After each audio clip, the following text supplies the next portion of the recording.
أهلا بكم أعزائي المشاهدين وسهرة خاصة عن الكينج الزملكاوي الذي احترف الطرب وأحب الرياضة وعشق مصر الوطن والزمالك الوطنية. حبيبي لون الشوكولاتة أسمر السمر دمه شرباتة، ده حبيبي لون الشوكولاتة أسمر السمر دمه شرباتة، حبيبي حبيبي حبيبي دمه خفيف شرباتة، ده حبيبي لون الشوكولاتة أسمر السمر دمه شرباتة، ده حبيبي لون الشوكولاتة. ورجعنا لكم مرة تانية بعد هذه المقدمة القوية والشوكولاتة الكينج الكبير. أهلا بيك الفنان التشكيل الرائع والمطرب الجميل الأستاذ خالد منير، أهلا بحضرتك. بص يا كابتن، أنا سعيد جدا بيك، مش مسألة السعادة اللي أنا، لا، ابتسامتك وقلبك الأبيض الله يخليك، هو اللي خلاني أضحك من قلبي. الله يخليك. وأنا مش ضحكتي دي، لا، ضحكتي دي فيها روح. الله يخليك. أنا مش أنا فخور إن أنا قاعد معاك بكابتن رياضي، وسعيد جدا بالبرنامج اللي فيه فانتازيا او فيه روح جديده احنا بنقدمها او انت بتقدمها. هي الفكره هنا فكره ايه؟ اللي احنا بنقدم محبه وخير. انا كمان عايز اتكلم.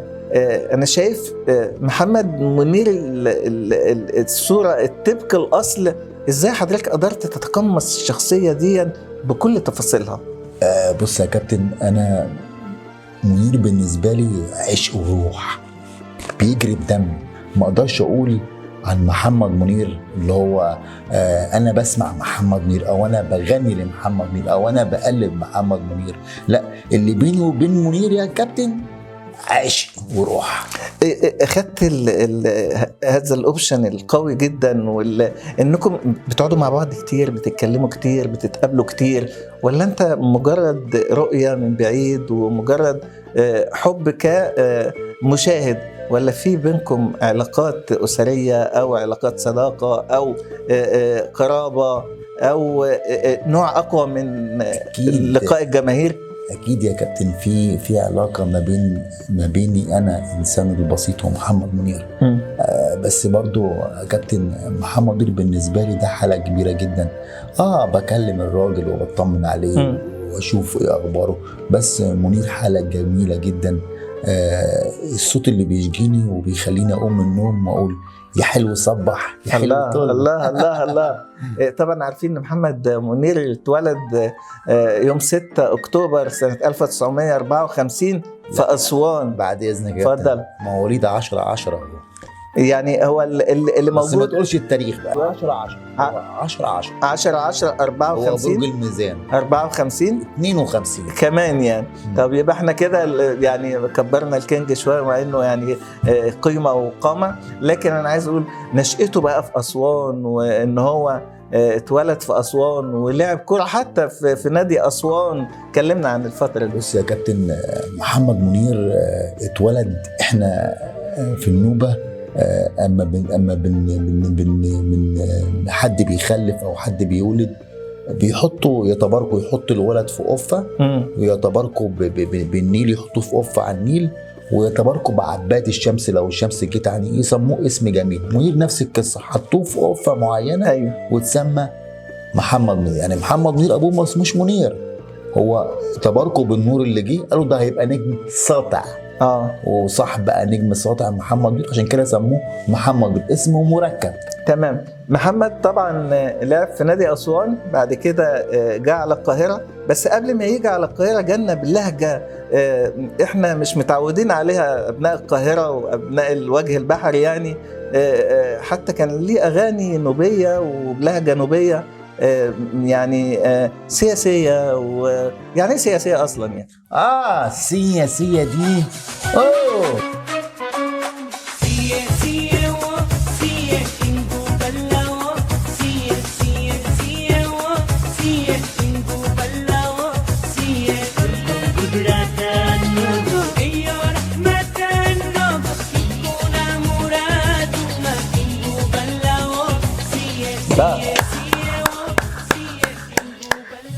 مبسوط جدا وبترجعنا لذكريات جميلة جدا. ومحمد منير اللي تربينا واحنا في الجامعة واحنا في الثانوي واحنا في مرحلة الشباب على صوت محمد منير. محمد منير يعني حالة، يعني لما نيجي نتكلم عن الجامعة، هو طبعا يعني على ذكر الجامعة هو خريج كلية فنون تطبيقية قسم تصوير جامعة أسيوط. جامعة أسيوط. طبعا كان في معلومات ان هو كان جامعة عين شمس او جامعة حلوان في القاهرة، لكن حضرتك بتأكد ان هو جامعة أسيوط. كلمنا عن فترة الجامعة بقى، ومحمد منير بقى كان نجم ساطع ايام وكان كل الشباب بقى بيقلدوا في الفترة دي. كلمنا عن الفترة ديت ودور الجامعة والمرحلة الجامعية في حياة محمد منير.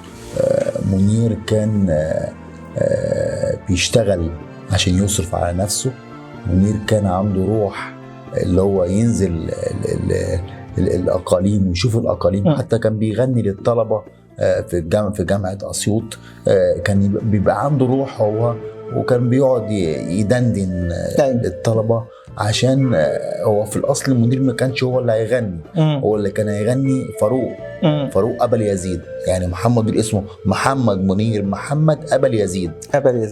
كان اللي هيغني من عيلة أبا اليزيد. اللي كان هيغني هو الحاج فاروق الله يرحمه، وكان صوته أقوى من محمد منير. تمام.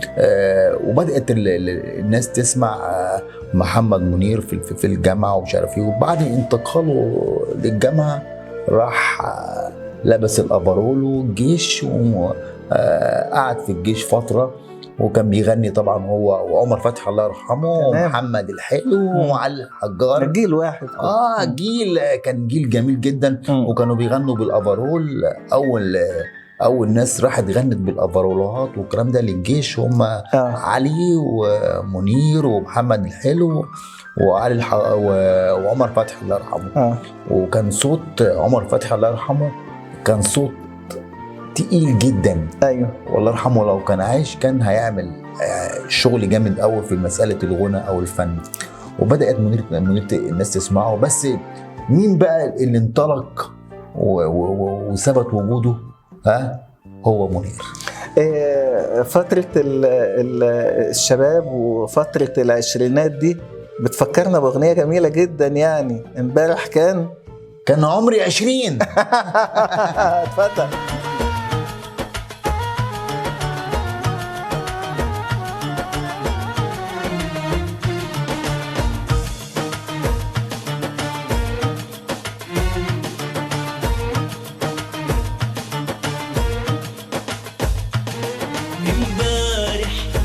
بعزوبتي فارح بالشوق والهوى سارح، كان عمري 20. امبارح كانت لمك تتلاوح، صحت لك كنت ترايح يا زهرة السنين. امبارح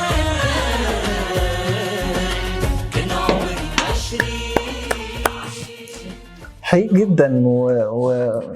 حالة كده بتنتابنا لما بنسمع أغاني منير في هذا التوقيت، كان لها معاني خاصة. محمد منير اشتهر بأغانيه اللي كلها بتلمس على الوطنية وعن مصر. كلمنا عن ذكائه الاجتماعي في هذه الجزئية. أكتر مطرب بيحب مصر أو بيحب محبوبة مصر هو محمد منير. هتلاقي معظم أغانيه كلها بيوصف حبيبته بنوته الجميلة، حبيبته اللي هو بيدور عليها بقاله سنين، مصر. تمام. في فترة كده أو في فترة البدايات برضو لمحمد منير، بدأ محمد منير ياخد لون مختلف، شكل مختلف، شعر مفلفل، ملابس غير تقليدية للمطربين والفنانين. عندي سؤال مهم جدا، هل كان محمد منير في الفترة دي بيلفت الأنظار عشان يجذب ليه المشاهدين والجماهير، ولا ده كان لون من الألوان الجديدة اللي احنا ما كناش لسه تعودنا عليه؟ بص يا كابتن، انت لابس ستايل، هو عمل لنفسه ستايل تاني. لبس سلسله فضه، كتكت شعره، بقى يلبس بنطلونات جينز، بقى يبقى حاله جميله جدا وستايل، عشان يبقى ايه؟ ستايل على المسرح، ستايل وهو بيتنطط، ستايل وهو بيتحرك، ستايل وهو عامل ايده كده اهو. هو مفيش حد مطرب بيعمل الكلام ده. ايوه. عطى لنفسه روح جديده لجيل جديد ولمستقبل جديد واجيال جديده، عشان كده كل الناس بتقلد محمد. يعني ده ما كانش ذكاء منه ان هو بيعمل كده يلفت الانظار ليه عشان الناس تتفرج عليه ويبقى له نسبة جماهيرية عالية، ولا هو الستايل ده هو اللي مشي مع شخصيته ومش متعمده خالص وكان بطبيعته جدا؟ هو ده محمد منير اللي بتشوفه بره في الطبيعة نفسه، هو اللي الحركات اللي بيأديها على المسرح هي اللي بيأديها في البيت وفي الشارع وانت حد قريب منه جدا؟ تشابه كبير جدا بين المسرح، في فرق اما انا بندمج وبعيش اللحظه مع الاغنيه، وفرق تاني اما انا عمال احرك ايدي كده وامسك ايدي وادي الروح. هو ده الفرق. يعني تقر انت المذكور اعلاه ان محمد منير ما كانش بيدعي هذه الحركات للفت النظر اليه، ولكن كانت حركات طبيعيه. أقر أنا المذكور على ساكن في العنوانية بإن الصبر عليا صبر، طعم المر في قلبي فضل يمرر فيه ولا عمره قدر يغير حبك من جواه. أقر أنا المذكور على ساكن في العنوانية بإن الصبر عليا صبر، طعم المر في قلبي فضل يمرر فيه ولا عمره قدر يغير حبك من جواه. أقر أنا المذكور على. طبعا ده اقرار على الهوى اكد لنا ان النجم محمد منير عمره ما تصنع ولا اصطنع حاجات للفت النظر او حاجات غير موجوده في شخصيته، لكن هي دي كانت شخصيته. هنروح بقى للكينج بقى، نتكلم في الرياضه شويه. لعب في اسوان كوره صح؟ ده اكيد. وكان لعيب كويس، لعيب محترف كمان اشلاوي، منير شملاوي. وبيقولوا كان عنده مهارات ولمسات. ايوه. جاء بعد كده انتقل هو والاسره الى القاهره واحترف الغناء بقى وترك الكوره يعني. لا استنى هنا، هو ما انتقلش هو والاسره، هو انتقل هو وجوز اخته الله يرحمها، وانتقل بيه الى المهندسين هو واخته، وبعد كده جاب اخواته كلهم عشان هم كلهم مش قاعدين في حته واحده، كلهم بقى في البلد. وانطلقت بقى الرحله بتاعت محمد منير.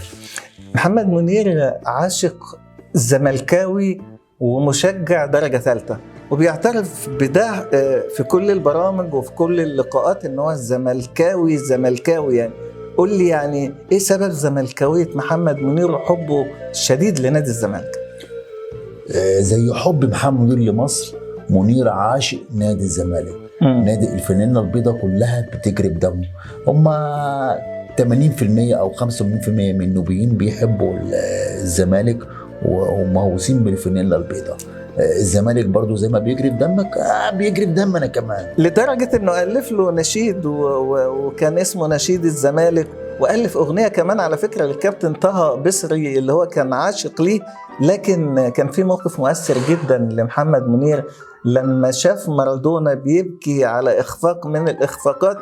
محمد منير قال أنا أتمنى ان انا امسح دموع مارادونا بيدي. كلمني عن حب محمد منير لمارادونا وللاعبين ذو المهارات بصفه عامه. انا عمري عيني ما دمعت الا على كل شيء غالي. مارادونا من احرف مين ما يحبش مارادونا؟ مش مساله منير بس، مين ما يحبش مارادونا؟ هو في حد جه في التاريخ زي مارادونا ولا هيجي في التاريخ زي مارادونا؟ مارادونا اسطوره لا تتكرر. منير بيعشقه جدا، منير بيحب المهارات عشان منير كان عنده مهارات، ومارادونا كان بيفكر منير بيفتكر وهو صغير اللي كان زي مارادونا حريف. منير حريف على المسرح، منير حريف في الغنى، منير حريف في الارض النجيله. وعاشق اصحاب المهارات في الفن وفي الرياضه طبعا. صحابه كتير جدا. يعني مؤمن زكريا منير عمل له اغنيه. تمام. يعني الخطيب كان منير بيحب الخطيب وكان عاشق لشيكابالا طبعا بحكم اسوانيتهم يعني. وشيكابالا يعني كتير قوي منير كان وعبد الستار صبري كمان. وعندك اسماعيل يوسف نفس القصه برضه. هو طبعا احنا عارفين انديه القمه والانديه الرياضيه فيها انتصارات كتير وفيها بعض الاخفاقات، فطبعا احنا كجماهير درجة ثالثة بنسعد بالانتصارات وبنحزن للإخفاقات. فكان هو منير نفسه اعتبرها سقطة، يعني ان في احد اخفاقات نادي الزمالك طلع بقى محمد منير الزملكاوي يعني المشجع الدرجة الثالثة قال انا ما بقيتش زملكاوي، انا بقيت اهلاوي. التصريح ده عمل مشكلة جامدة جدا. اتكلمنا عن الفترة دي لأن كانت فترة نفسية صعبة كمان على محمد منير. منير عنده العيلة في نصها زملكاوي وفي نصها أهلاوي. وكان أخوه الله يرحمه كان أهلاوي صميم جدا. منير أساسا الحالة بتاعته اللي خلاه يحب الزمالك واللي خلاه يعشق الزمالك. احنا كسمر بنحب الحاجة البيضاء أو اللون الأبيض. من صغره هو عاشق الزمالك وعاشق إسماعيل يوسف وإبراهيم يوسف والناس القديمة وطه المصري ومش عارف إيه والكلام ده. بس منير جواه يعني زملكاوي، لكن هو ما راح ولا قال لك أنا هشجع الأهلي. هو كان زهق فترة كده وقال لك أنا هشجع الأهلي ماشي، بس هو من جواه زملكاوي. تمام. منير تدارك الموقف بسرعة جدا وعمل ريمونتادا قوية جدا ورجع بعد ما الضغط الجماهيري الشديد، وهو طبعا طلع قال تصريح مهم جدا، قال أنا قلت كده وعملت كده من حبي لنادي الزمالك، لكن كنت في حالة غضب في وقت معين. أنا برجع تاني لجمهور الدرجة الثالثة الزملكاوي وأنا زملكاوي أبا عن جدا. عايز أقول منير رجع ويا حبيبي يقعد لي تاني. ده اللي راح من عندك رحمة كده. سمعنا يا كينج. ده اللي راح من عندي عندك رحمة جاني مش حقيقي أعز منك مهما جاني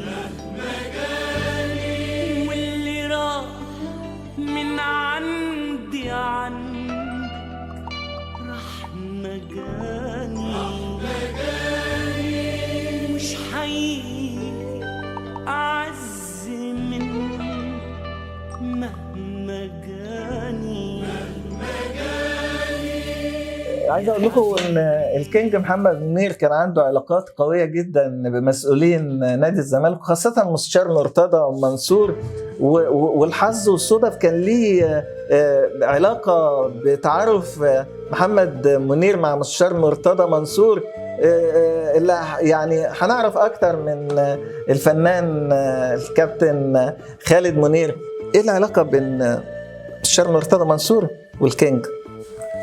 مرتضى منصور ومنير انت عارف ان منير اساسا الناس كلها بتحبه. مرتضى منصور ده بيعشق حاجه محمد منير. وانا بصراحه انا في مجمل انا بحب مرتضى منصور. ده راجل محترم جدا وخدوم جدا للنادي الزمالك وبيدي النادي الزمالك. لكن سمعت ان قصه التعارف كانت عن طريق عمل توكيل في قضيه معينه مع المستشار مرتضى. المستشار مرتضى كان محامي بتاع حاجه كده يعني. ممكن كان في قضيه معينه لمحمد منير ومرتضى منصور حلها له. ومرتضى منصور دماغ من احسن المحامين اللي في مصر مرتضى منصور. لكن الموضوع ما كانش بالحظ والصدف. ممكن نقول بالحظ وبالصدف. يلا كينج.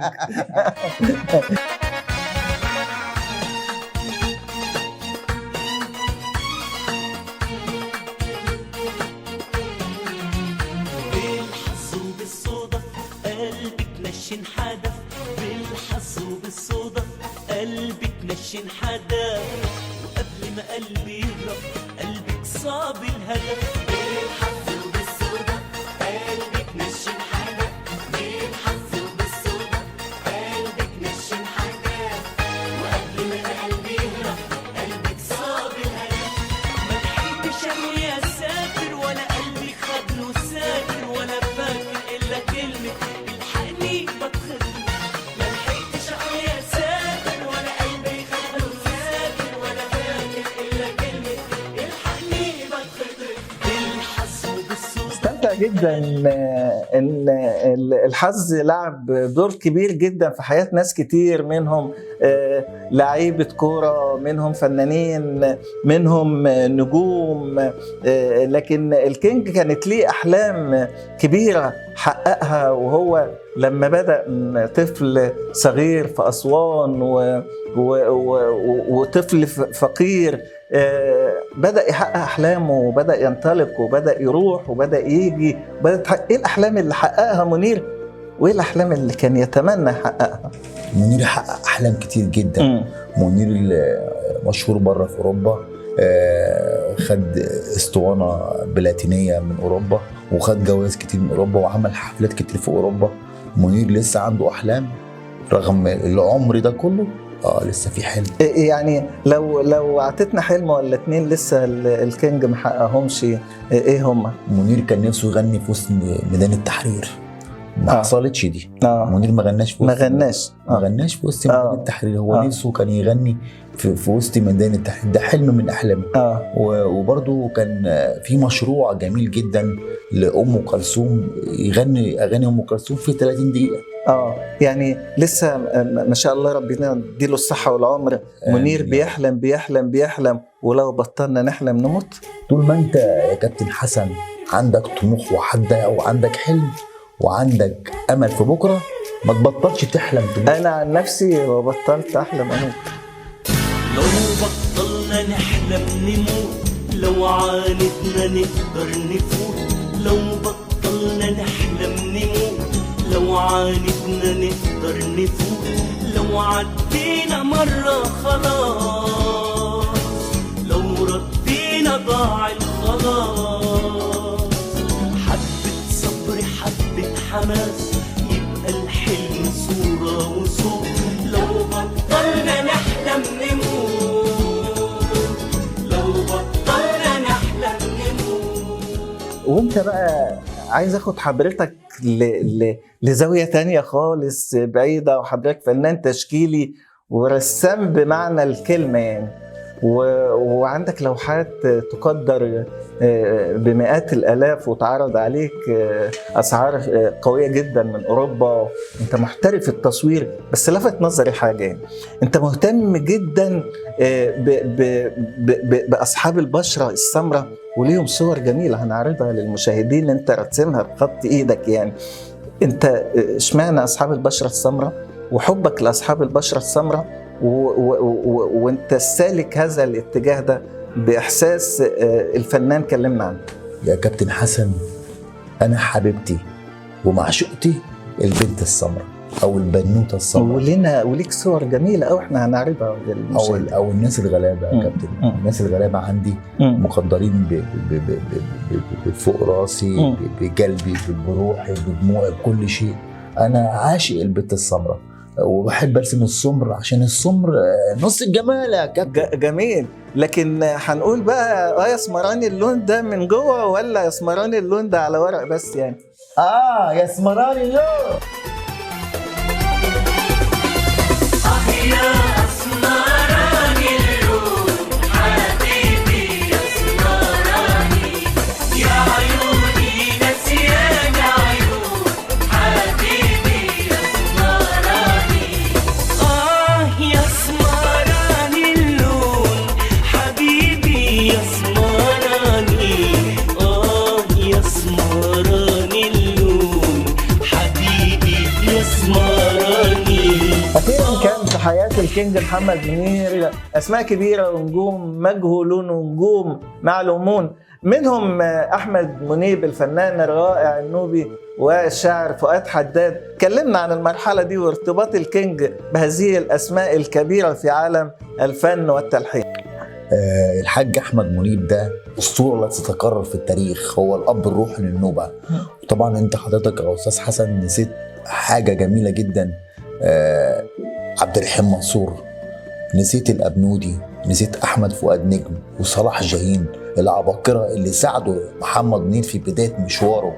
الناس دي يا أستاذ كتبوا لمحمد منير 99% من أغاني محمد منير، واللي هي نجحت، واللي هي بتتكلم عن السمرة وعن البت وعن مشاكل الشباب وعن روح الشباب. الحاج أحمد منير مفيش حد بيتكلم عنه. الحاج أحمد منير ده راجل أسطورة لا تتكرر في التاريخ. عايز أقول إن الفترة دي كانت ثرية جدا بالنجوم، وكانت ثرية جدا بالشعراء والمواهب والملحنين. هل دي خدمت محمد منير وكانت سبب من أسباب نجاح محمد منير هذه الحقبة من الزمن؟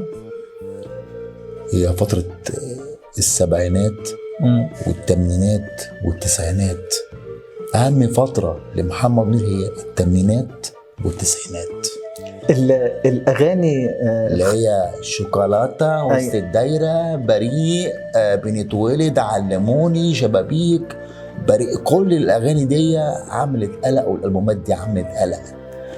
بص يا أستاذ حسن، منير المفروض مش يدرس في مدارس،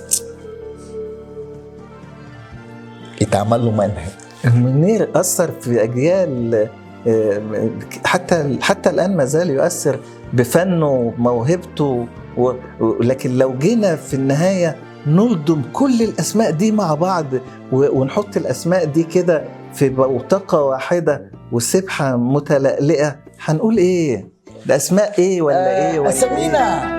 تعال نلقى أسامينا من كل جنبي ياسمينة، تعال نلقى أسامينا من كل جنبي ياسمينة، هنا سوهاج الإسماعيلية، بنت الصعيدة بحرية، الأقصر غزالة محنية، في اسكندرية ترسينا، تعال نرقد أسامينا الفل جنبي ياسمينة.